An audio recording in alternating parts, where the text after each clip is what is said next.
Here we go. All right. Good morning, everybody, and welcome to this introductory presentation on the Neufeld Developmental Paradigm. My name is Korah. I am the coordinator of the Center of Excellence for Behavior Management. And so what we would like to look at today is in terms of how behavior is understood. Still today in North America, behavior is still very much understood through a behavioral lens, not so much necessarily a developmental lens, where there's this assumption that behavior can be controlled, behavior can be molded, through rewards and consequences. There's an assumption that with the rewards, behavior can increase. The good behaviors that we're looking for can increase and become ingrained. And also that if we put in place negative reinforcements, such as consequences, that this will decrease the probability of behaviors being present to its extinction. There's also in our society a lot of fear, and not just in North America, I think worldwide, there's really this overall fear about raw emotion, about foul emotion, when emotion becomes explosive and can be very bothersome. And to the point where adults have this tendency to want to teach this in a very intellectualized way, thinking that if we teach skills, thinking that if we expose children to social emotional learning, that this will be sufficient to shape their behavior. And please understand that, yes, there are students for whom, talking about emotions can be enough. Learning the words and so forth can be enough. But for many of our children, those that have gone through trauma, those that are hypersensitive, this is no way in shape or form enough for them. And the last piece is this belief that behavior is instrumental, that children and individuals act purposefully in a certain way to gain a certain outcome. And so I want you to understand that behavior is actually not something that we choose to do intentionally, consciously. This is something that happens to us given our emotions. Our emotions push us in certain directions. And so what if, given from this more behavioral lens, what if we're wrong in the way that we look at things? What if there's something that is beyond the behavior, that emotions really is considered part of the main equation of behavior, and it affects not just behavior, but mental health? What if behavior is just the tip of the iceberg? So if we use the analogy of the iceberg, that rather than focusing on what we see, we really need to dig deeper and make sense of it from a more foundational perspective. What if punitive and restrictive approaches are not the answer to behavioral problems, and in fact, they may be exacerbating it and making it worse? What if by removing a privilege, an object that a student has, or a much needed connection with us, that rather than this being the foundation of us thinking that we're teaching a lesson, that really it causes more harm? What if the solution to behavior problems is really more integral within the actual problem of behavior and not about what we know or how all of these types of behavioral strategies? And so this is what we're going to be looking at today. A lot of the material that I'll be presenting today is based out of the Neufeld approach. Gordon Neufeld is a Canadian developmental psychologist who has written the book, Hold On to Your Kids. There has been other books after his, not from Gordon himself, but from some of his faculty members. A terrific one is Reclaiming Our Students, and from Hannah Beach and Tamara Stryjak. And there's another one called Rest, Play, Grow from Deborah McNamara. Those two books are terrific. And so I strongly encourage you to reach out. I'm sure many of your colleagues that work at ETSB have copies of these books. And so I encourage you to inquire about them. Now, of course, the Neufeld approach is not the end-all be-all. There are so many other authors out there that support Gordon Neufeld's paradigm. And so part of the attachment-based developmental approach, yes, there's Gordon Neufeld, Deborah McNamara is the other one I mentioned, Hannah Beach and Tamara Stryjak. Mona de la Hook is another very popular one. She's written a book called Beyond Behaviors. And there's many, many more. There's also Laurie Deshotel and so forth.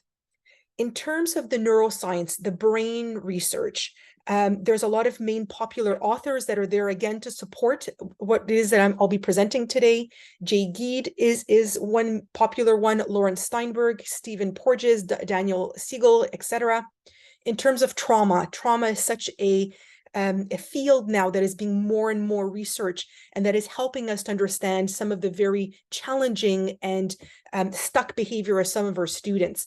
And so again, Bruce Perry, Bessel van der Kolk, Mick Rory, Gabor Mate, Reggie Melrose, and so forth. And the last piece, which is I cannot speak about this material without talking about play, understanding that play is so central in terms of brain development. And so Jack Panksepp, David Elkind, Peter Gray, Ian McGilchrist, and so forth, all of these authors are right up there. Now, of course, there's no expectation that you'll go out there and read all of these books. This is why the Center of Excellence for Behavior Management, among other centers, this is what we're here for. We're here to be doing the research for you and to be able to bring forth a lot of these very forward thinking. And so in terms of the distinctives of the developmental approach, just to kind of summarize it for you, it's about making sense of children, not about controlling their behavior. And so it's about what we see. It's not about what we do. In terms of understanding development, and so it's not about where they're at. It's not about where they need to be now. It's about where they are at now and where's their potential. And of course, not all children develop their potential at the same rate. And so some children will develop that potential very quickly, and other students, it will take them quite a bit of time to be able to develop that potential. And so we're looking at the big picture, trying to make sense of the student from all sides, rather than getting lost in the detail. It's about seeing children in 3 dimensions. It's actually 4 dimensions now. And so it's about looking at, and we'll walk through this through the maturation, through the emotions, through vulnerability, and through attachment.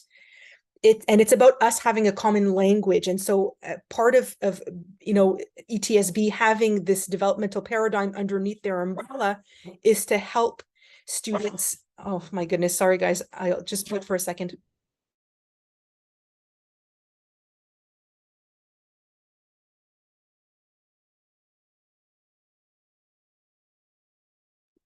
Sorry guys, the dog. Okay, and so it's about having a common language and understanding and working together as a team.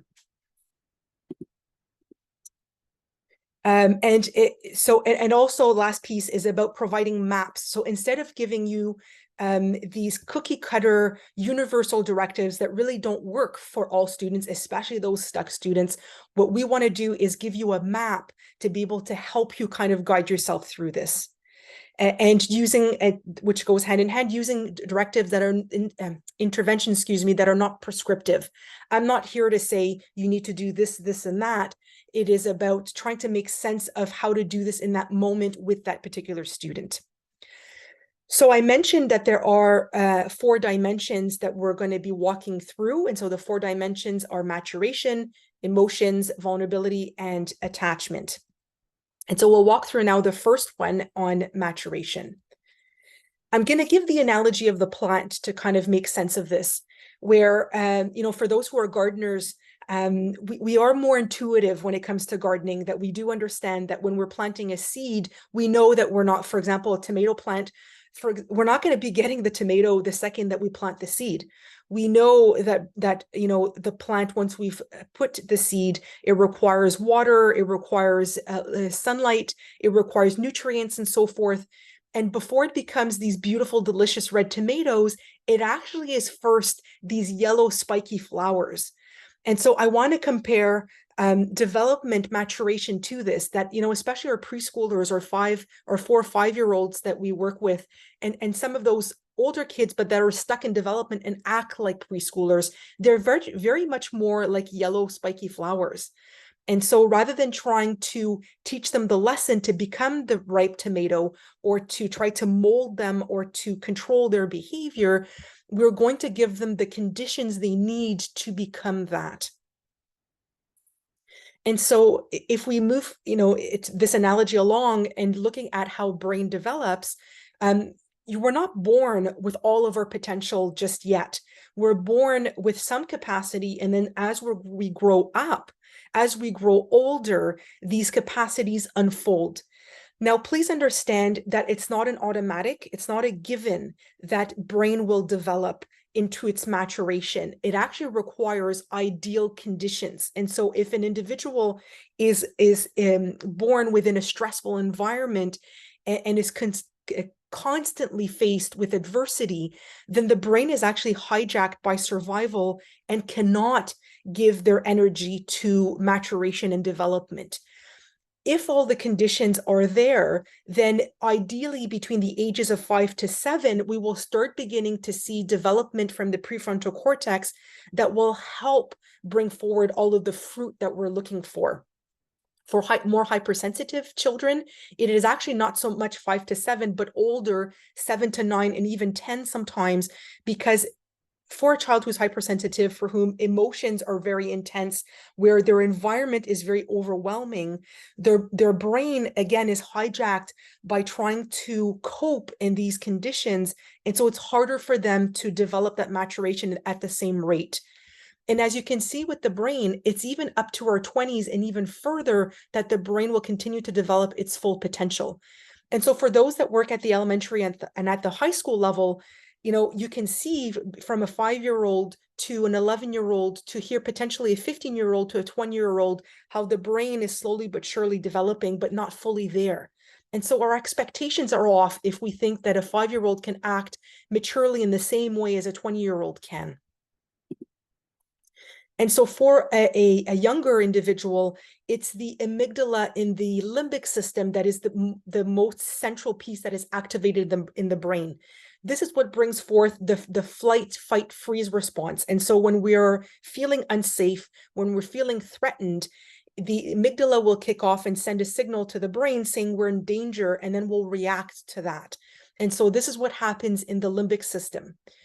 For an individual who is more mature, yes, the limbic system will get activated, but then also there will be, from the prefrontal cortex, there will be abilities to be able to slow down the reaction from the limbic system.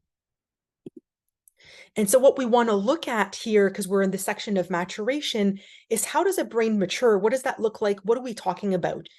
And so there's three main processes that are part of the maturation. And so the first one is emergence, and I'll show you what the fruit looks like in a second, but I at least want to name you the three.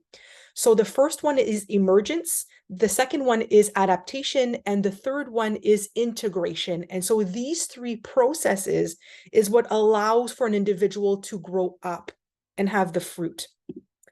And so for the emergence, what we're talking about in terms of the fruit of it are the following.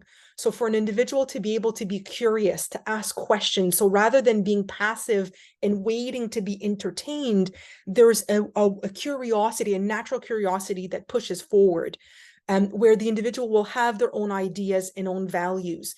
That are taken on, of course, by their role models, but they're able to hold on to their own, that have a sense of responsibility, that are independent, and that are aware of other boundaries. Now, I'm only naming a few here of the fruit of emergence, but these are not things that we're born with. These are things that develop with time as our emergent process develops. Now, in terms of the integrative process, the keys are being considerate of others, being able to regulate ourselves, to be patient, to be courageous, to have perspective. And so these, again, are example of fruit of the integrative process, and these come with the prefrontal cortex development. And so think about the individual who is going through trauma, or that has situations that are hijacking their brain because they're hypersensitive. It is really difficult for those different attributes to be showing themselves because the brain is occupied with other priorities. Now, in terms of the adaptive process, example of fruit are being able to learn from our mistakes and our failures, being able to accept our limits and restrictions, to be resilient, to be resourceful. And so if we're expecting that students will show all of these attributes from day one at a very young age, then we are mistaken. We need to understand that these things take time and require to have good conditions, especially a sense of safety, in order for these to develop. And so in the meantime, what happens with an immature child is that they have a hard time with, for example, finding information in a way that is very quick and efficient. Their brain is underdeveloped. And so even trying to take in some of what we're trying to teach them takes time. They have a hard time seeing the whole picture. They're very much in the now, and they're very much one thing at a time. And so it is difficult for them to make it concrete as an example, that when they're acting a certain way, they have a hard time remembering what could be the future consequences of those actions. They're in the moment. And so it's difficult for them to have that whole picture. Of course, also, they have a hard time to temper, to regulate themselves. They have very instinctive reactions that are impulsive and that come out, when they're conflicted in their thoughts and their feelings, when there's, threatening situations that are coming up.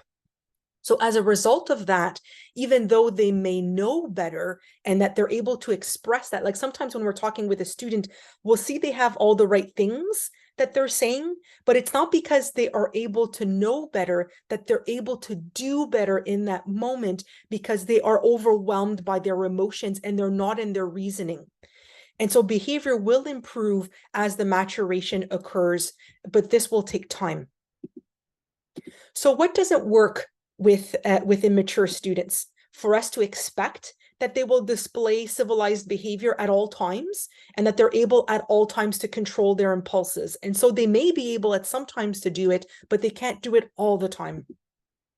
To make the right decision when they're faced with a challenge. So for example, if they're under peer pressure, it's not always that they'll be able to make the right choice. They don't always possess the capacity to be sensitive to others, to be considerate of others. Sometimes they are taken aback by their own needs, by their own challenges, and so don't display sensitivity and consideration towards others. They have a hard time being able to sort out challenging situations by themselves and to be able to problem solve on their own these difficult situations. And to learn from correction and consequence in the moment immediately is very challenging for them. So they may need us to be able to model, to be able to co-regulate with them, to be able to walk this through with them. They can't do this by themselves in the moment, especially not if they are in a situation that is very stressful. And so similarly to the plant analogy that we were looking at before, so we know that when a flower doesn't bloom, we don't try to force the flower to grow. We try to work on the environment that will help the flower grow instead of focusing on the flower itself. And so in that same way, we need to compensate for what's missing in that immature student. They don't yet have the capacity, that full capacity of the prefrontal cortex. And so instead of expecting them to be responsible, we need to accept the responsibility for keeping them out of trouble. Instead of asking them to control their impulses, we need to create environments and structures and routines to help prevent some of these issues. Keeping them out of situations that are beyond their developmental level. And so if we have a 4 or 5-year-old, for example, or we have a child on the spectrum who can't handle being outside in the schoolyard, that is too unstructured and so forth, we need to help them to keep out of these situations where they're just going to deteriorate. And we also need to be present there as a model, as an example, to script these appropriate behaviors. Now, it doesn't mean that because we're scripting that it means that they're going to get it right away, but we're planting that seed. We're helping them to get to that place and helping to bring out those good intentions.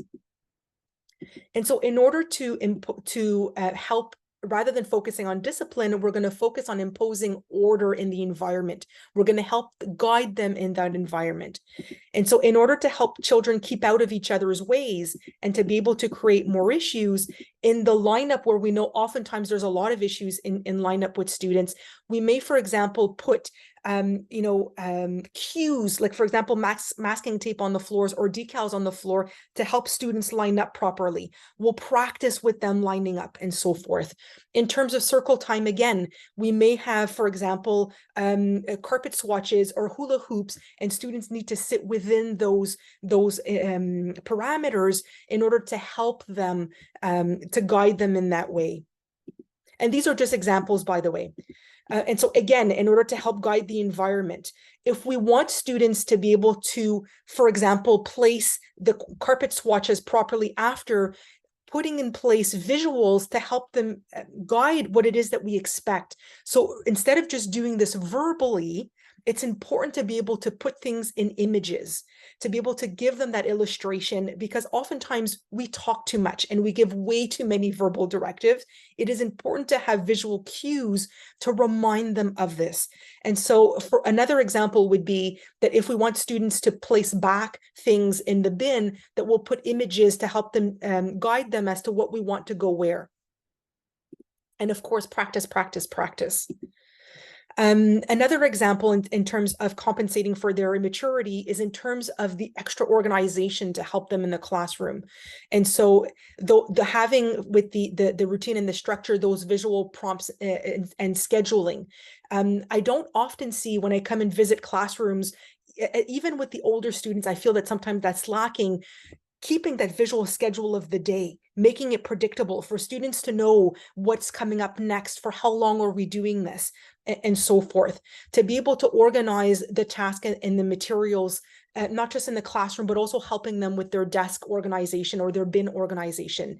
Making it easy to access necessary materials, having extra on hand. We know that students are forgetful and that they're not organized. Being generous in trying to help to organize them and to give them materials that they need that they may not have in that moment.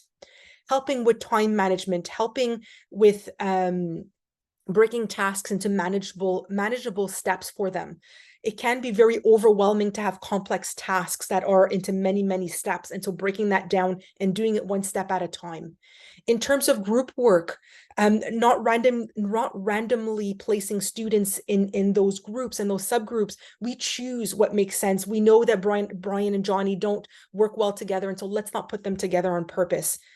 Providing extra time for organization in terms of assignments, studying for tests and so forth. In terms of homework, helping organize that and so forth. And so these, again, are just examples to help organize students.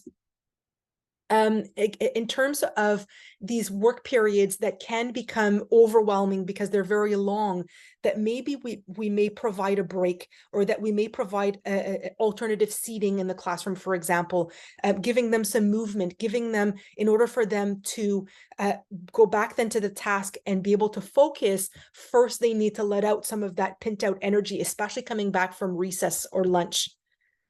And so brain breaks are highly recommended for students of any ages. And of course, we can have different types of brain breaks, but to be able to chunk out the day.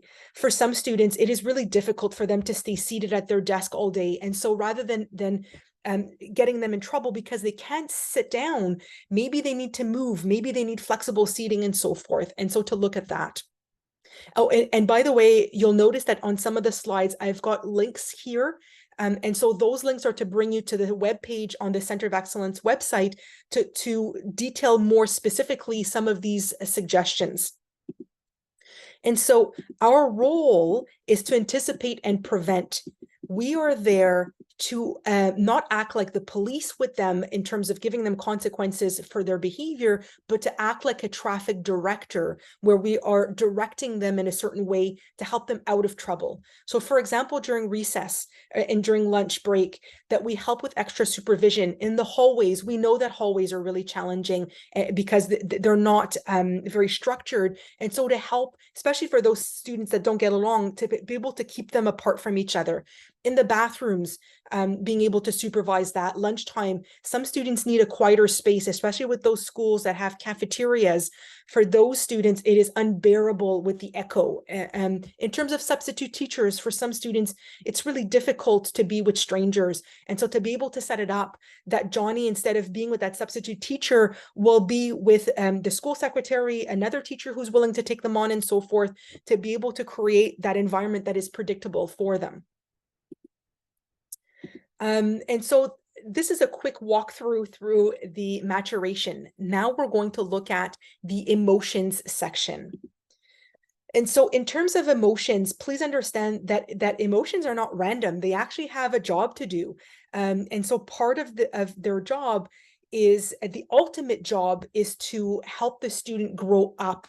It is actually through, before I was talking about those three processes, the emergence, the adaptation, and the integration.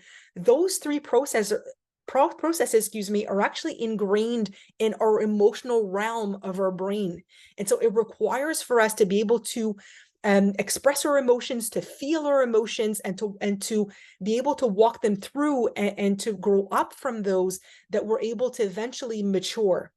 The immediate task of emotions is survival. And so I spoke about the flight, fight, freeze response. And so in the immediate, the brain is there for survival, but ultimately it is there to help us grow up. Each emotion has a task. For example, frustration.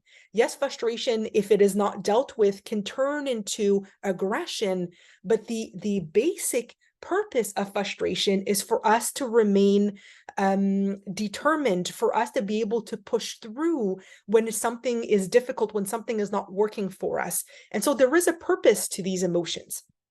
And so because there's a purpose, these emotions need to be expressed, not just to be able to accomplish their purpose, but to be able to preserve healthy functioning and well-being in that individual. And so if an individual is containing their emotions and shutting them down because they're ashamed, or that they're feeling guilty about that, then at some point this will become an issue. This will affect their functioning and their well-being. And so emotions need to be expressed. They need to flow in our system. And so once our brain is activated, once there's an emotion that is popped up in our brain, it needs to find a way out. And so I mentioned before, in terms of the limbic system and the prefrontal cortex, here's an image to be able for you to visualize a little bit how the limbic system works. And so the amygdala is the starting point, where if it registers a threat, it will act like a smoke detector and send a signal to the next step, which is the hypothalamus. And then the hypothalamus will then activate the response system in the body. It will activate what we call the sympathetic nervous system. And so this is where cortisol will be activated, and other types of hormones. And then it will move forward to the flight, fight, freeze response.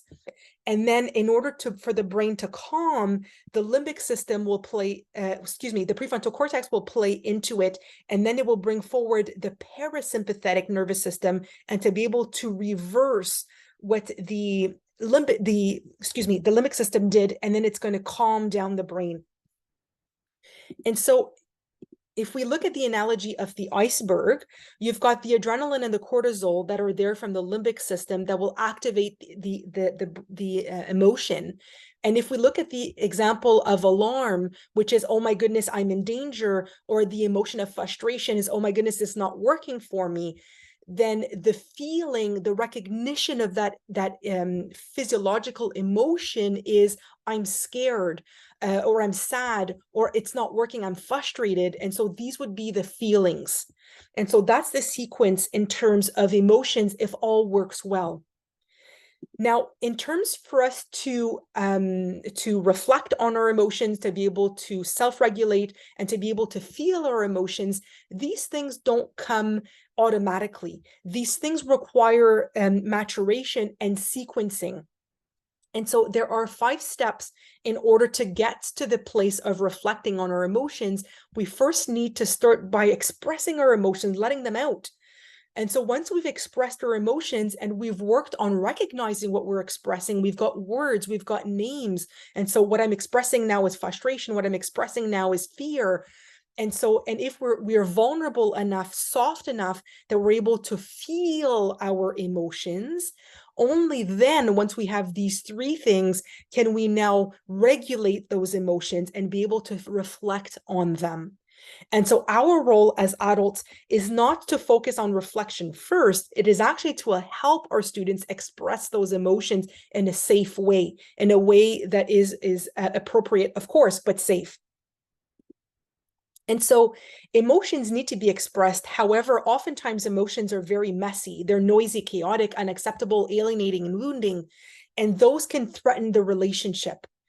And it's even if adults are very welcoming of emotions, sometimes children will pick up or given anticipation, fear of, will imagine that adults don't accept certain emotions. And so if the brain picks up this idea that certain emotions need to be contained, then what will happen is that temporarily the brain will suppress or depress the emotion to protect the attachment, because attachment is the most preeminent need.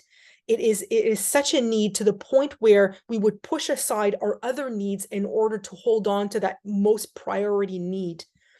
And so we will suppress temporarily. However, on the mid-long term, what will happen with emotions when we suppress them is that they will be released in very foul ways. And so if we give the analogy of the slinky, where you've got the natural flow when the slinky works well, if you start now containing that emotion, the slinky can then, can get completely intertwined and can become very explosive. And so at that point, if we go back to the analogy of the iceberg, instead of feeling our emotions that are happening underneath, what happens now is, to protect the brain, it will put forward these defenses. And because we are not feeling our emotions, and that the emotions are coming out anyway, then all that will come out is behavior, where the student will be impatient, will be abrupt, will be rude, will be irritable, oppositional, will scream, hit, fight, kick, physical outbursts, meltdowns, withdraw, and push away the adults. And these are, some examples. But understand that behavior will happen regardless.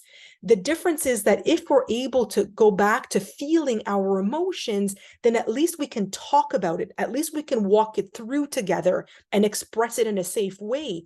But if we don't do this, then the emotions will come out anyway, but then they will be completely out of sorts. And so what we need to be careful about, what doesn't work, is having a behavioral approach that is about controlling and cutting out the behavior. And so when we're projecting that there's intentionality in the behavior, when we think that the student is choosing to do this on purpose, then we are not seeing the full picture. We're not understanding that behavior is actually pushed by our emotions, and that there's a true purpose there, and understanding that. If we focus just on the behavior being appropriate, then we can endanger the unfolding of that of the emotion, because if the student feels shame and guilt, and that then they numb out their emotions because they have their defenses up, then they don't have what they need in order to grow up and to be able to unfold those emotions in a more mature and civilized way. If we think that consequences and rewards is the answer, then we are not seeing again the full picture, and we're undermining the intrinsic motivation for students to want to do good. That is the long-lasting change.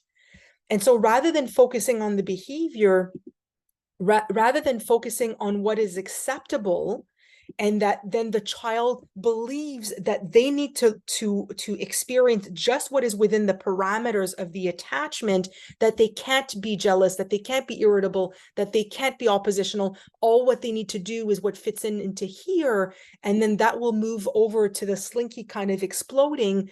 We need to be able to come alongside that emotion and to walk it through with them. Now, the other thing that doesn't work in terms of emotion is for us to focus just on reasoning, the cerebral approach, where we're trying to focus on that irrational behavior.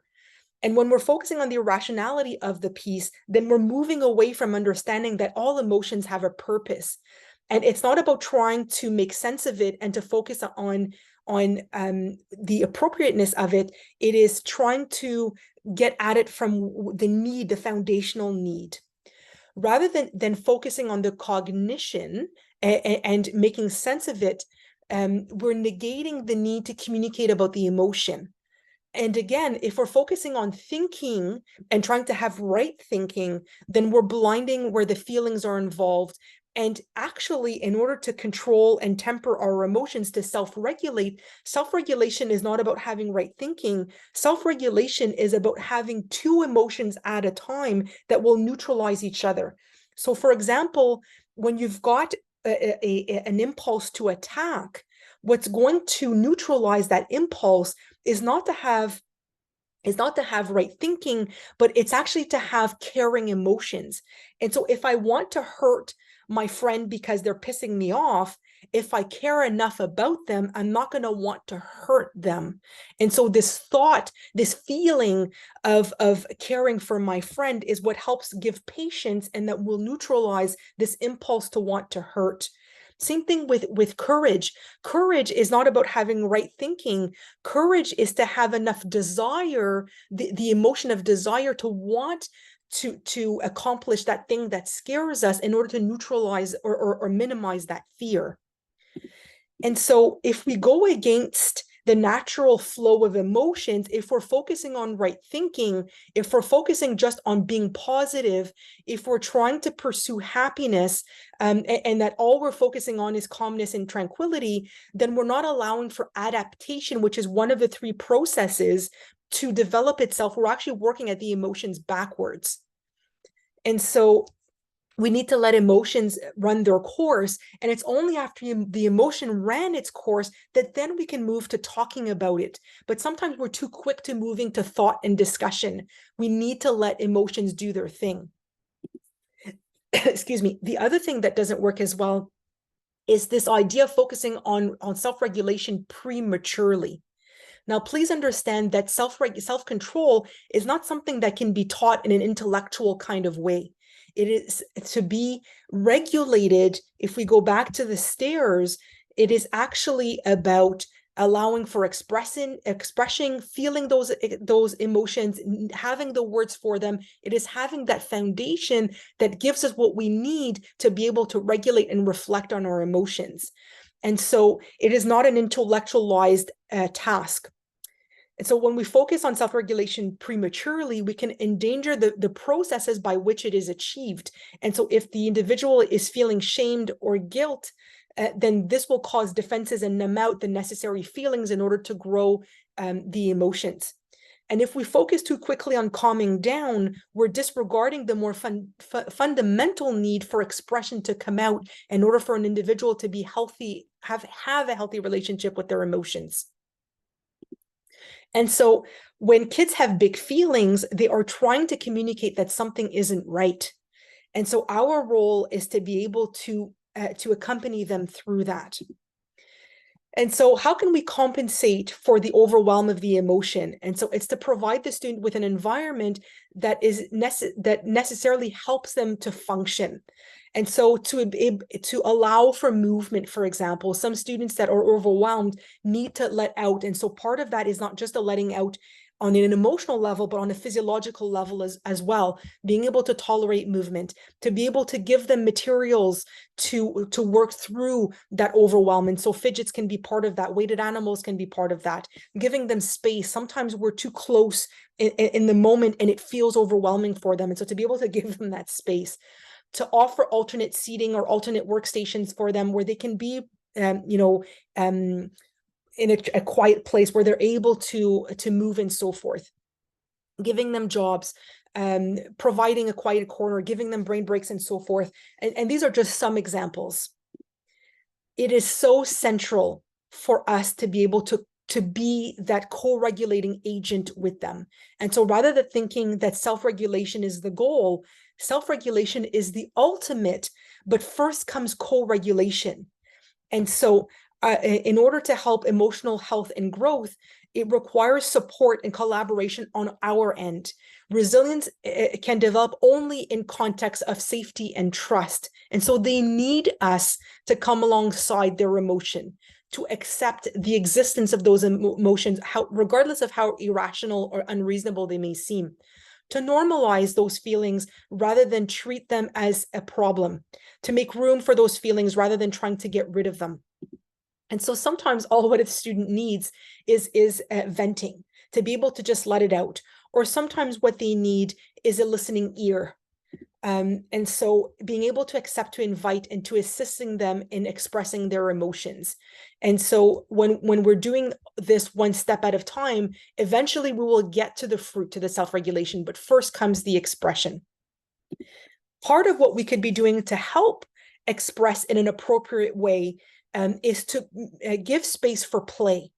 And so play allows for emotions to do their job in a safe way, in a way that where it is expressive, exploratory. It's not for real. There's no threat in that. It is engaging for the student. And this helps to move forward the emotion and to push it through. And so examples of emotions at play could be that we set up activities where there's some movement, there's some dancing, stories and writing, drawing and painting, singing, music, drama, theater, any hobby that students will like, and so forth. As long as we're not working at emotions, we need to carve out a space for them to just let play run its course. Part of it could be that we set up in the classroom emotional release activities, and it could be through drawing with music. It could be through using instruments that we even create. It could be really simple, and having different types of activities where we talk about emotion. So, for example, this one is the frustration monster, and so to be able to describe how that child's frustration monster looks like. Again, we've got a link here for some of these activities. Children's stories are a wonderful, safe way to be able to accompany students with their emotions. Here are examples of certain books that we recommend. We've got a list of books that are available on our website. Talking about emotions in a very non-judgmental way. There's no good and bad emotions. All emotions are equal, and using faces is really, really important. And so being able to see what emotions look like in other people's expression and talking about those. Now, one of the initiatives that the Center of Excellence has proposed in terms of letting out emotions is what we call the emotions room. Again, there's a link here to our website that describes the emotions room more in detail. And how do we use an emotions room? What does it look like? What materials we put in and so forth? I invite you to go and take a look. But ultimately, the purpose of the emotions room is not initially for the student to calm down. It is for the student to release. We're inviting the release of emotion, and eventually the calm down will come. And so this is what the emotions room is about. Now we're going to move forward to the third section of our presentation, which is about vulnerability and defenses. And so we're going to talk about that.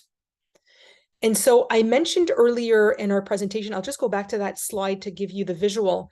This one here, where when we are blocking our feelings because we're feeling ashamed of our emotions and so forth, our brain will defend itself to be able to protect from the fear of losing the attachment. And so when we have put defenses on, what this will look like is that we will numb out, or try to numb out at least, some of these feelings that are too much for us.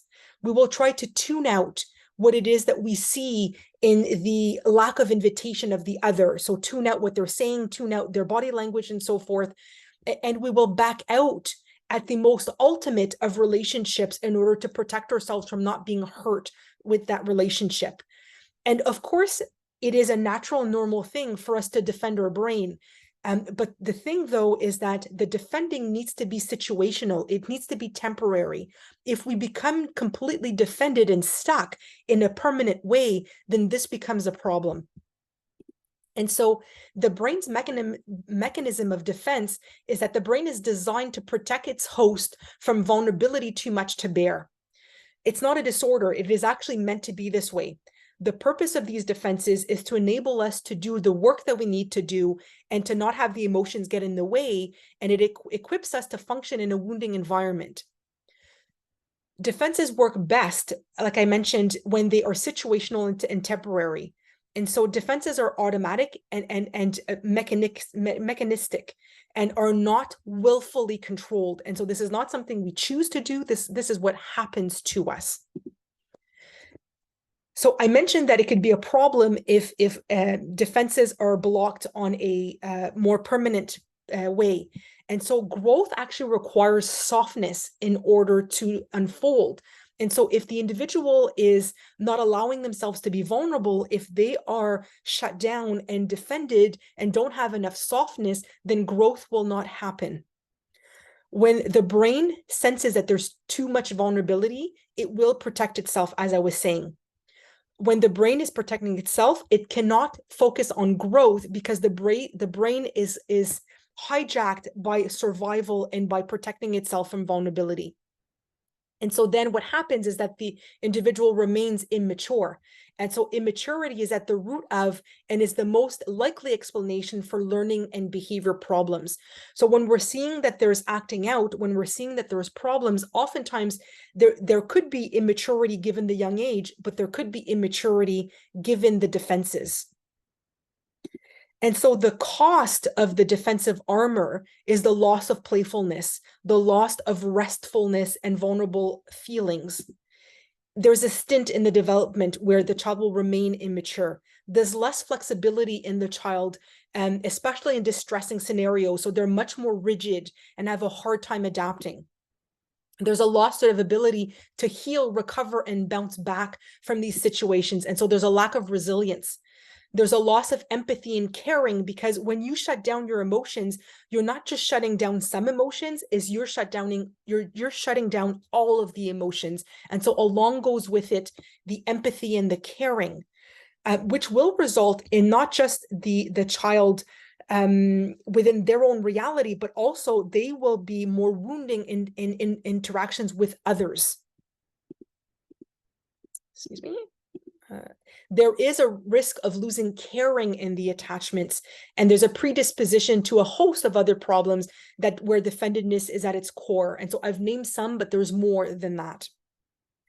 Now, in terms of putting up defenses, there are oftentimes two different realities that will impact defenses. And so we'll walk through the first one, which is the overwhelming sensitivity, and then we'll walk through the second one.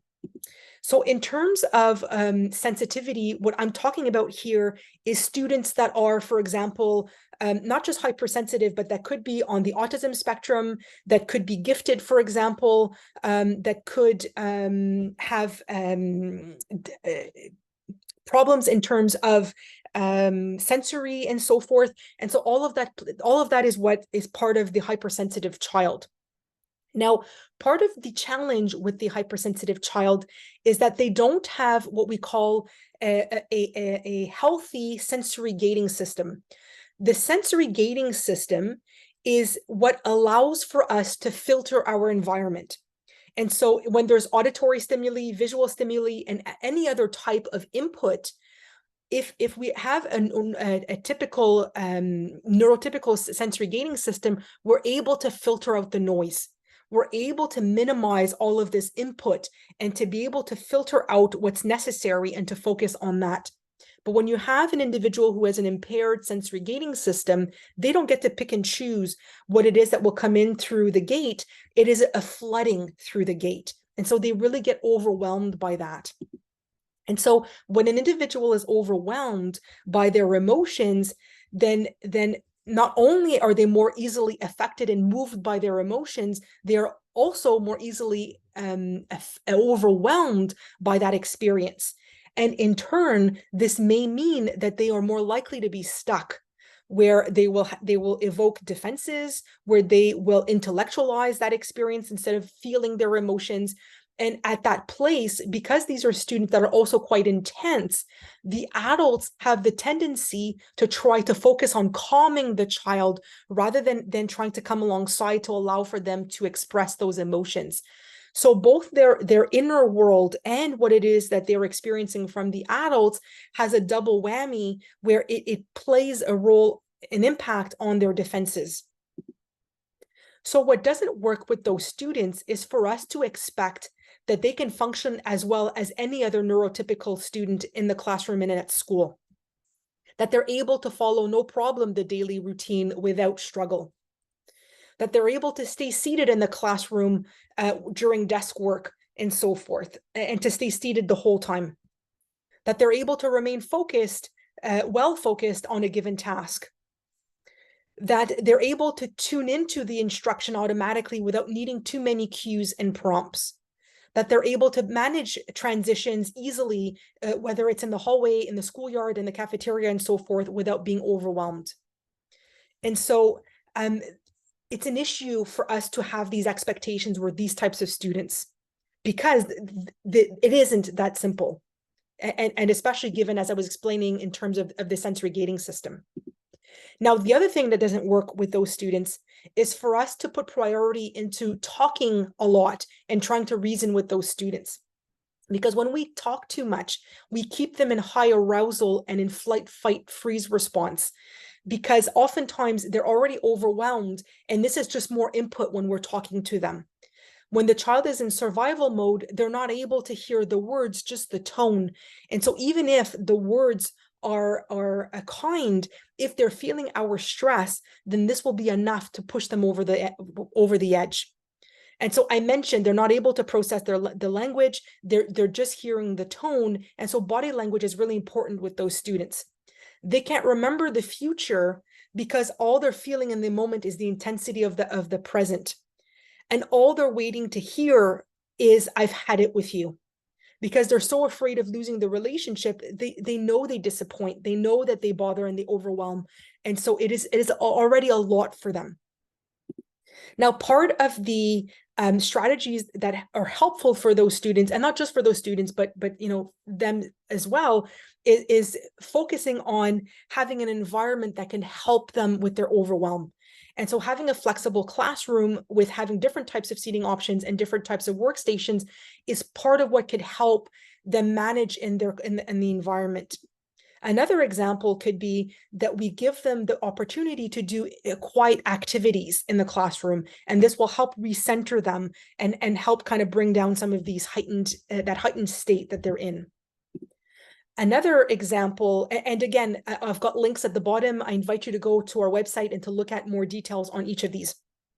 Another example would have a corner in the classroom where they can go and cocoon. And you don't have to buy materials. It can be made very easily. Here's an example here with a cardboard box. And so allowing for that student to be able to have some downtime, to be able to have that cocooning time to help them to focus and to recenter. This is so central for these students. And not just them, but for them for sure.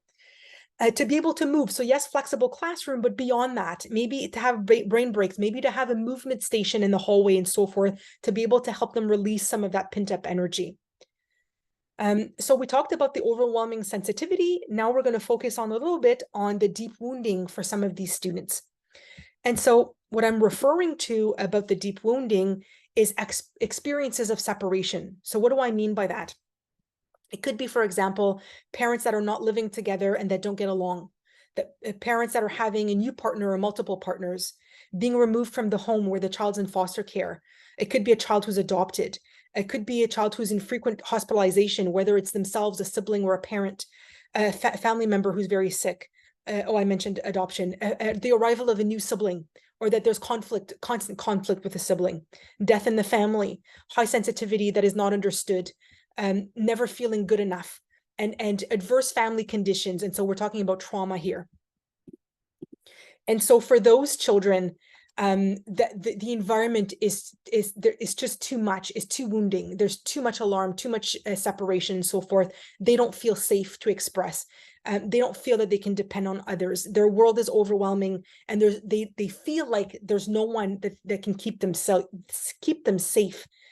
And so part of the challenge with children who have gone through trauma, especially with children that have gone through chronic trauma from a young age, is that not only are they experiencing stress on the body and on the brain, but it also has impacted the brain to the point where there's even portions of the brain that are not developing because the brain is so caught up and hijacked by survival that there isn't room for development.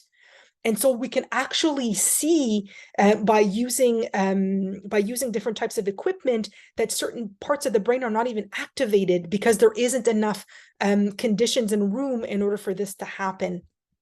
So for those children that have experienced chronic trauma, not only is their amygdala easily and intensely activated, they also have a hard time regulating their emotions because their prefrontal cortex and corpus callosum have been compromised given the lack of development. And so we for those children, there's a double invisible handicap. And so for them, instead of being able to have integrative capacity and to have cognitive ability, their brain is caught up with instinct and emotion. All they're seeing is danger and survival. And so the impact that this has, which is multiple fold, is, for example, on learning. And so new learning increases vulnerability and is very difficult for those trauma kids. These students instinctively avoid doing anything that would lead them into vulnerable territory, trying new things, asking questions, presenting original ideas, exploring the unknown.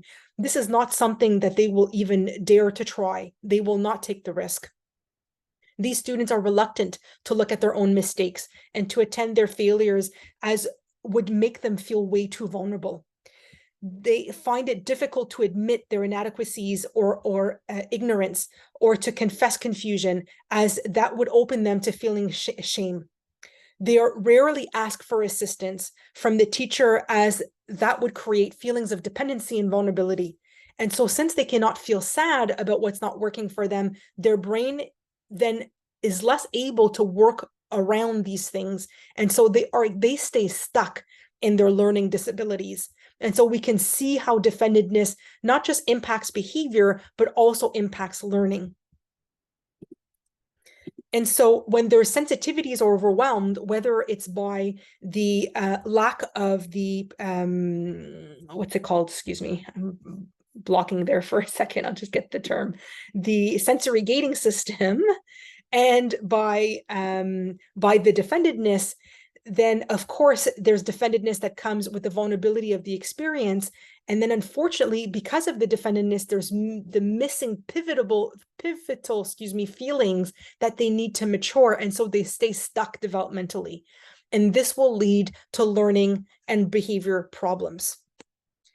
And so for those highly defended students that are hard to reach, they're kind of like these hedgehogs with the spikes.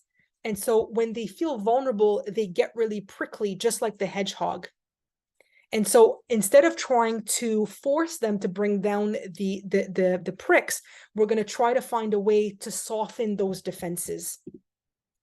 And so it also has the defendedness also has an impact on the relationship, that they're not giving us eye contact, that when there is eye contact, they have a hard time keeping that eye contact because it's overwhelming. They may mumble or be rude.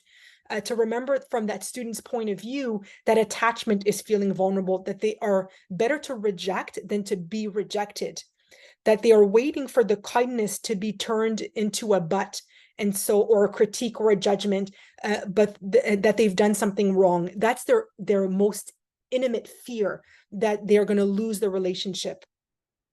And so with those students, we need to keep greeting them, acknowledging them, staying low key, that we are careful about, even though they're ignoring us, that we're careful about our nonverbal, that we come alongside their emotion and so forth. The other thing that we need to be very careful about, and I've got a whole presentation on trauma that talks about this, is being careful that when they are very heightened in their stress response, that we are not as well at that same level in our stress response, and that we're being careful that we're not reacting to the student, that we're not moving into their personal space. We need to be careful to give them space. We need to be careful to be regulated ourselves, and that we're not, with our own stress, putting that onto them. And so what doesn't work with those students is that we focus on managing their behavior, controlling their behavior with rewards and consequences, with management systems, with sending them to the principal, with reflections, with contracts, with zero tolerance, with suspension. These things don't work with those students. They just exacerbate the problems because they up the defenses.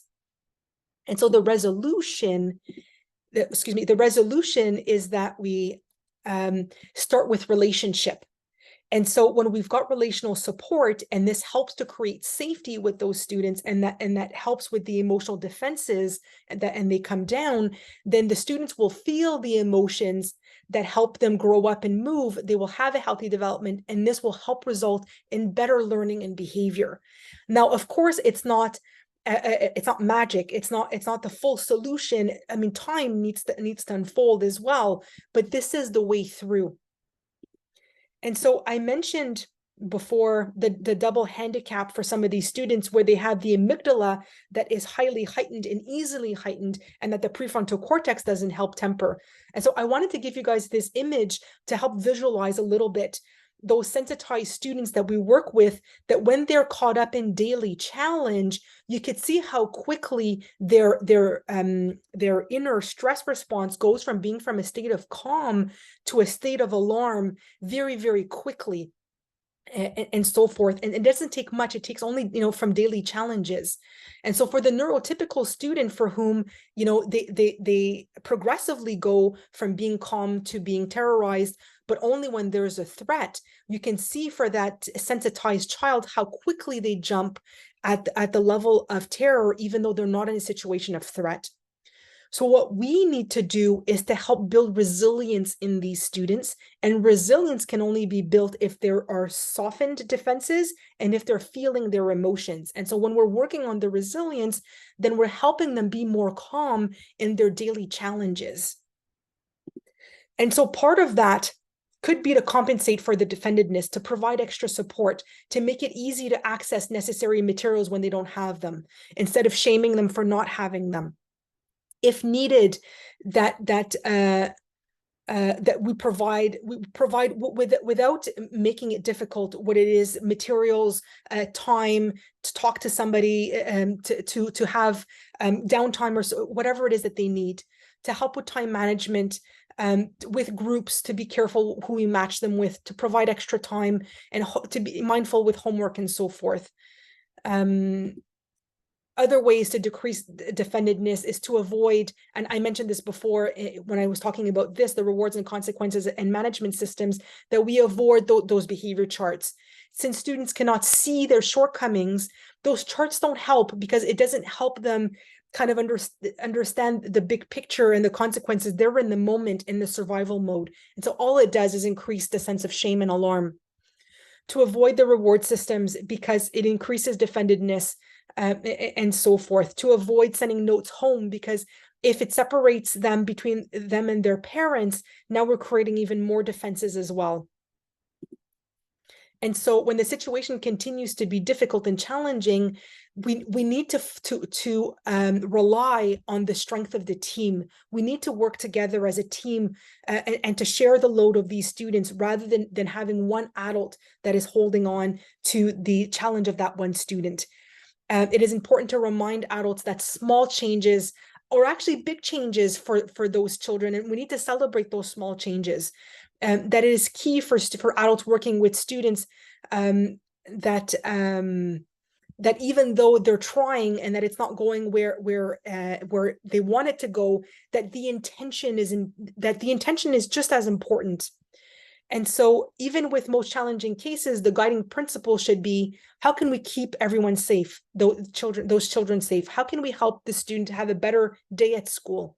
What can we do to help the student feel more hopeful about their future?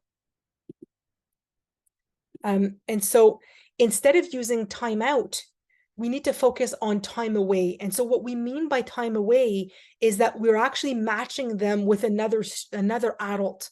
And so we're sending them to someone else. And so if in the classroom it is too much for them and they're not able to manage in that moment, instead of putting them in a timeout in the hallway, we're actually sending them to another place with another significant adult with whom that they could be attached to and work with. And so we're doing this in a dignified way, that we're sending them on an errand, that we're trying to create a safe spot for them. And so as they're going to work on whatever it is that they're working with another adult, the relationship with the current adult that sent them away is still intact. So it's up to the adult to restore and to maintain the relationship with those students, because they don't have the capacity to do so. And so when I was talking about sending a student to someone else with an errand, an example could be that you have in the classroom something called You've Got Mail, where we will send the student with this envelope to go to an adult to do an activity. And so these are available on our website if you want to take a look at them.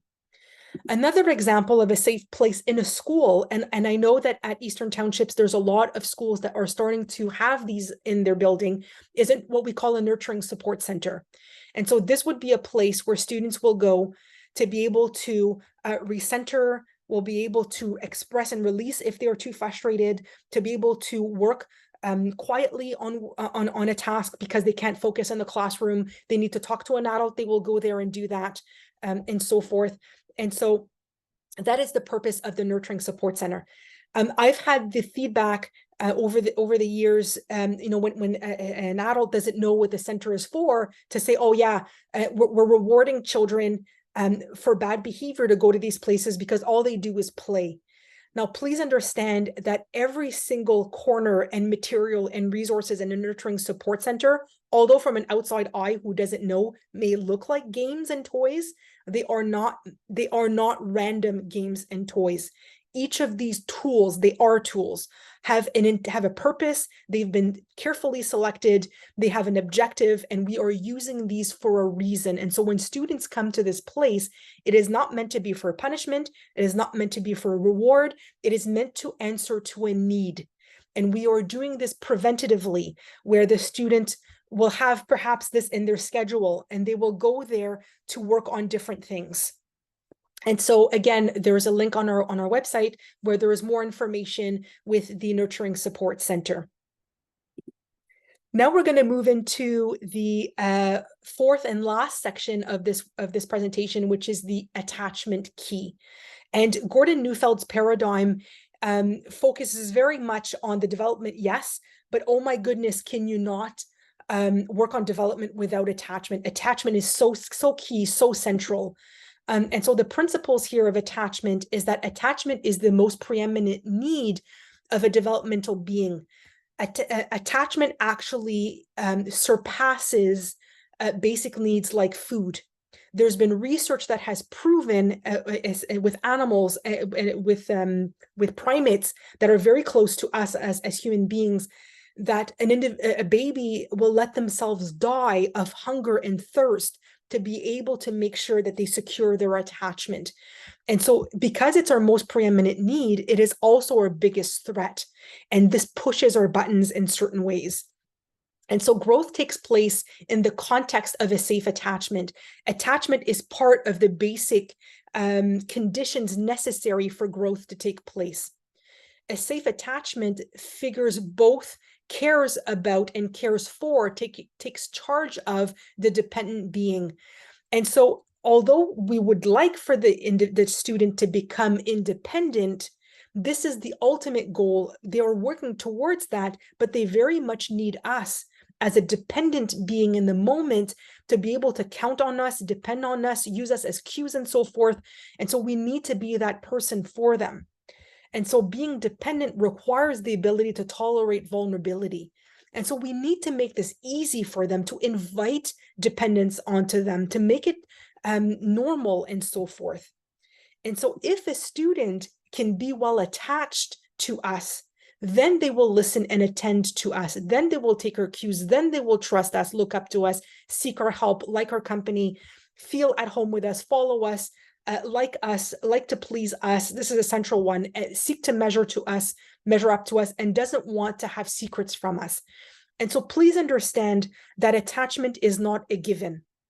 It's not because you're a teacher, you're an attendant, you're a technician, you're a principal, and so forth. I'm passing other roles. It's not because you have a certain role that by default a student should attach to you. It has nothing to do with your role. It has everything to do with who you are to that student. It is about relationship. It is more personal and in depth than that. And so in order to get a student to want to follow us and please us, they need to be attached to us. Now, understand that it's not because we like them that they are attached to us.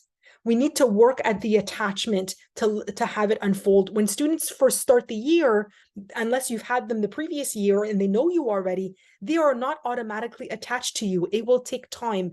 And for those more vulnerable students that are highly defended, you can be sure that attachment will definitely not be a given. And so in order to help not just grow up, let me just move forward, sorry, to not just grow up, there also needs for there to be vulnerability. And so maturation and vulnerability work hand in hand. And in order for that to happen, there needs to be a good, safe attachment on all 6 levels. And so the 6 levels are through the senses. And so by being with you, they feel connected to you. Sameness is by having something in common with you, they will be connected to you. Belonging and loyalty is by feeling a sense of belonging, they will connect to you and be loyal to you. The fourth one is by feeling special in your eyes, by being significant to you, they will feel connected to you. The fifth one, is by having, and the word's love, but it's having mutual emotional intimacy. And so by feeling close to you through emotional intimacy, will they be connected to you? And the last one is by having psychological intimacy. And so feeling close to you in terms of not having secrets, in terms of you knowing them fully, and so forth. And so oftentimes at school, we will see, typically we will see the first 3 happen quite a bit. And so we want to be able to build at least a sense of sameness and belonging and loyalty with those students to be able to get them to do our bidding at the minimum. And so I mentioned that because it's our most preeminent need, it is also our biggest threat. And so we could feel threatened in our attachment because we're not feeling close in proximity, not feeling different, not feeling that we belong, not feeling that we matter, not feeling that we're loved, and not feeling that we're known and understood. All of these can threaten the attachment and push the attachment buttons. And so understand that attachment works like a magnet. And so when it is in the positive polarity of attachment, then the child will be well attached and will do everything in their power to stay attached to us. But if the child, because they're defended or because they're not attached to us because they don't know us, are in the negative polarity of attachment, then what will happen is rather than trying to seek to be with, what will happen is that they will be in all of these attributes in a negative polarity. Please understand that this is not something that the student chooses to do. This is something that happens to them. It is something that is instinctual. And so they will instinctively resist us, alienate us, look down upon us, ignore us, oppose to us, and so forth. And so what we need to do is, instead of punishing them for these reactions, we need to work at the polarity of attachment. We need to try to find a way to build these different levels of attachment for them to feel close to us. And so the problem is that when the attachment power is lacking, sometimes the adults have the tendency to have certain expectations, expect that the student will listen to them based on role and not based in relationship, will assume that the problem is not about the relational or the attachment, but maybe that there's a lack of knowledge or know-how on the part of the adult, and that they need to build more strategies in order to get them to listen to you. Part of that is that some of the adults may defend themselves, and they may actually become more reactive and give up on their nurturer responsibilities. And the last piece is that they may tend to seek on to try to leverage the adult, the child, or to resort to forcefulness. And the danger with that is that this will become a vicious circle. That because I'm missing a piece, wait. Here we go. Because the student is immature and has intense emotions, defended and so forth, will have alienating behavior. If we become upset and start applying behavioral discipline, then this will become a vicious circle. And so rather than focusing on trying to teach the lesson, we need to work at the relationship and let the relationship work for you. And so we need to cultivate a context of connection, work on the different levels of attachment. And so with the PowerPoint for the presentation, I sent to Manuelle, and hopefully she sent it to all of you. I sent this handout alongside with it because it was a bit small on the handout, with all of the different levels of attachment. What do they look like? What specifically, what are the characteristics of each of them? And what can adults do with the student in good times and in not so good times with them at each of these levels? And so this will give you cues of different things that you can do to help work at the attachment. Some of the 3 basic instruments of attachment are collecting, matchmaking, and bridging. And so we'll walk through these. What do we mean by collecting? What are we talking about? Collecting an individual is basically just, how can I say this? It's a way of getting them connected to you in the moment through a greeting, for example. And so if you were to get the child, so you come into their vicinity, you attract their attention, and with a friendly way, you try to wait to get to collect their eyes, their smiles, then this way, you're starting to collect them. They're attuned to you. Now, not all children are collectible through their eyes, and so, or accessible through their eyes. You need to be careful with those students to try it in a different way, and through their ears could be a way to do it. And so to get their attention and their attunement through listening to you rather than looking at you. And so it's not about demanding their attention. You are collecting it. You're doing it like softly. Through rituals and structures, we're collecting them. When reconnecting with a student, when they come back from recess lunch, from the following day and so forth, we cannot assume that they are automatically collected. We need to, and for some students, you need to collect them multiple times a day. And so we're there to try to attune them to us. And always engage the attachment instinct before you attempt to work with the child. And so you need to understand that when you're trying to direct a child, you cannot assume that because you're the teacher or you're the principal or the tech or the attendant, that by your role, you can give a directive automatically. You need to collect them first. And once they're collected, then you can move forward with the directive. And so how can I get a student to look at me and smile? Maybe say their name gently. Maybe have a smile ready in your eyes. Does this child give me permission to exist in their presence? It's not an automatic. We need to work at that. And so, of course, especially with those students that are more difficult to attune, it's about greeting them with warmth. It's about engaging through a pleasant activity, maybe through a game, through a puzzle. Redirect instead of correcting. So rather than in that moment, if they're not engaged, we're just redirecting them. Remember that attachment creates vulnerability. And so some will reject. And so we need to be patient with that.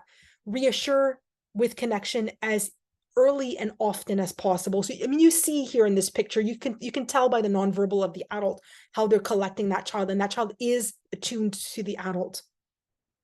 And so part of that too, for certain students, is that it cannot just be the one adult.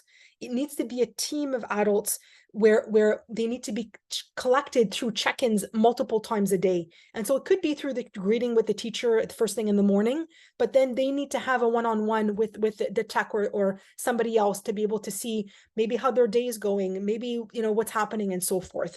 And so check-ins are something that are so crucial for some of our students.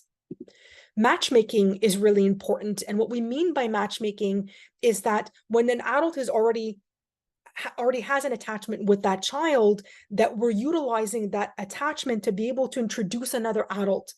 So, for example, the teacher from the previous year may say, "Oh, Johnny, this is Sarah, your new teacher for next year. She's my colleague. You're going to love her. We work together. And oh, did you know that she has this in common with you?" Like, you find ways to be able to match make, that child, especially if they're hard to collect, with other adults. You can also use the parents, because the child ideally would be attached to their parents, that the parent would help you to match. They would match make between you and the child and so forth. And so there's so many different ways that we can introduce and not assume that the adult can just be passed on to another adult and that they'll be equally attached to them automatically. It's not a given. bridging. And so what we mean by bridging, especially for those students who have problem behaviors, and let's say they couldn't finish the day in the classroom because it was just too disruptive, that we still focus on the relationship, and that we say something like, I'm looking forward to seeing you tomorrow. We'll find a way to make things better, or make things work tomorrow, or something like that. And so we're focusing on the fact that even though things didn't work out, it doesn't change the fact that they're our student and that we still want to work with them. The message we want to give to youth is, no matter what they do, how they behave, adults will find a way to care for them. And so bridging gives the youth hope and allows for vulnerabilities to stay soft.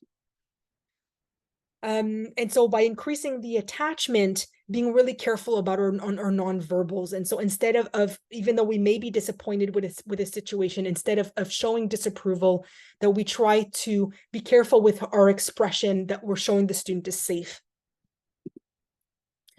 And so more ways that we can decrease the alarm is by bridging any separation from one connection to the next. And so especially for those students that have a hard time holding on to the adults.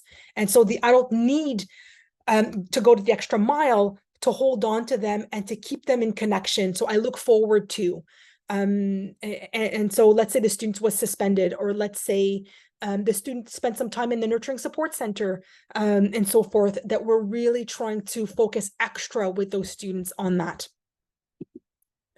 Now, as a concluding piece, as we're coming towards an end, behavior doesn't change automatically because we expect it to, or because we're trying to control it or mold it. So if we go back through the 4 different categories that we walked through the presentation, so the maturation piece, behavior will change as the brain matures. Behavior will change when the emotions are felt. Behavior will change when vulnerability is soft and protected. Behavior will change when students are attached to the adults. And so our role is to respect and compensate for the level of immaturity, to come alongside the emotional experience by allowing for emotional expression to be released and to encouraging it through play, to protect the vulnerability and to find ways to soften it, to preserve and to maximize the attachment relationship. Working with behavior at its root for lasting change is to go through these 4 different steps. And so children grow and mature when the adults create a relational garden. We are gardeners, not sculptors. We create the environment and wait patiently for growth. The consistency that children need is the knowledge that they can count on the adult in their world to provide what they need. We must have faith in the developmental plan. And so I would strongly encourage you, above and beyond going to visit the Center of Excellence website, that you go and take a look at the Reclaiming Our Students book by Hannah Beach and Tamara Stryjak. So here's a copy of the book. Along with the book, there is an Inside Out handbook. And so I mentioned play before. This handbook is free when you get a copy of the book. It is available electronically. This handbook is filled with activities to allow for expression and for naming emotions. And so this is such a Bible for expressive emotions, being able to look at different ways, and they're for all ages, and there's adaptations to them, and they're through using art, through music, through dance, through many different types of activities. I strongly invite you to go and take a look. I also, and by the way, unfortunately for now, this book is not yet available in French, but it is in the process of being translated. I mentioned also Rest, Play, Grow from Deborah McNamara. There is a version in French. And so this book has a lot of examples towards preschoolers, but honestly, emotions are emotions, behavior is behavior. And so this book applies to any age, but you'll see that the examples are more geared towards little ones. I would like to invite you to go and take a look at 4 different Padlets that my colleague Lucie Brisebois has created from Riverside School Board. And so these Padlets are a list of resources, children's books, and activities for different categories of activities. We've got some on working on attachment, And so and you've got the link down here to go and check out these resources. You've got and so I invite you to, and given that we're starting the year, this would be a great way to start the year, to be able to work at the attachment and to help, especially with the younger students that have a hard time coming to school and separating from home, to help them with that separation anxiety. Another list of resources on the Padlet are around working at emotions, naming emotions, and so forth. And so there are a bunch of games and books and so forth on this Padlet. The third one is on creative expressive experiences. And so there are examples here from Hannah Beach's Inside Out handbook, but there's only a few of them. And so you'll need the separate handbook as well. And so again, there's different books and activities that you can use here to work with your students. And the last one is based on outdoor physical movement and outdoor activities. And we've got examples of different types of activities you can use outdoor. Please know, especially for those hypersensitive and those defended students, going outside is not a luxury, it's a need. I mean, for all students, but especially for those students, and not just during recess and lunch, to be able to build time with your students within class time where you're doing class time outside. There's more room, there's more oxygen, you could be doing tons of creative activities. I strongly encourage you to do so. I'm currently working with a group of individuals called the Dean Play Committee on building a startup package for teachers and school staff to work with students on building in the outdoors with classroom activities. So I strongly invite you to go and take a look. And so forth. And so this is my website. You've got the address down here, cebm.ca. There is a French version of the website that is not as detailed. And there is a resource center. I just noticed I didn't upload the most recent picture. Instead of saying members on the website, it says resource center. So if you go click there, it will bring you to a slew of different resources and webinars and all sorts of things.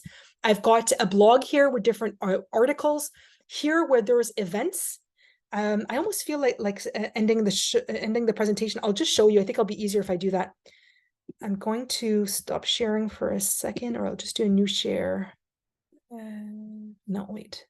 Basic desktop share.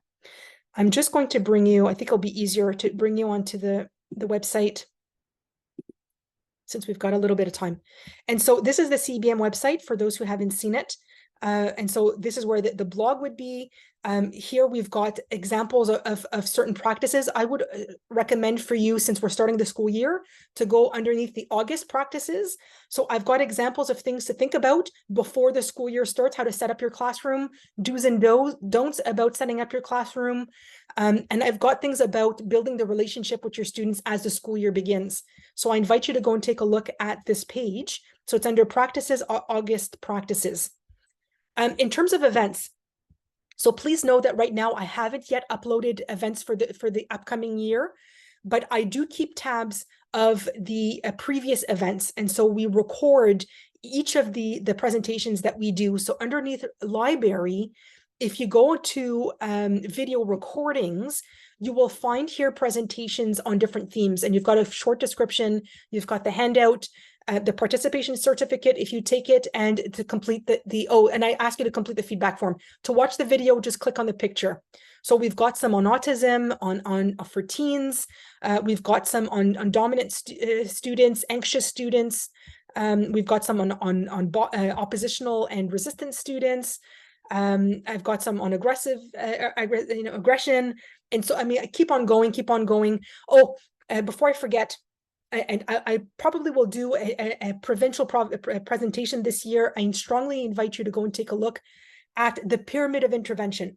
So if you go into projects, pyramid of intervention, you will have here the most updated pyramid of intervention. These are, it's not meant to be exhaustive, the list, but these are just examples of best practices that can be used in the classroom, in the hallway, and in the school. So if you've got in the tech room, resource room, nurturing support center, if you have one.